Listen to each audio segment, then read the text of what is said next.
In our folktale today, we are going to consider how the goat and sheep went to steal yam. Atụrụ na ewu gara ohi ji n'ọba otu nwoke bụ onye ọrụ ugbo.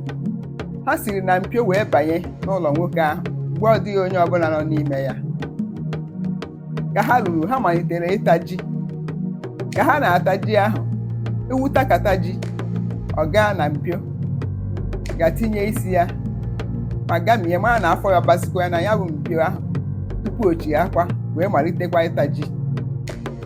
Ma atụrụ tinyegidere ọnụ na-ata ji. Ọ dịghịkwanụ mgbe o ji wee na-enenye anya elu ịma ma onye nwe ji ọ na-abịa. Ọ dịghịkwanụ otu o si wee gaa na mpio ịma ma ọ ga-enwezikwa ike si na mpio ahụ wee pụọ mgbe ọ tachara ji.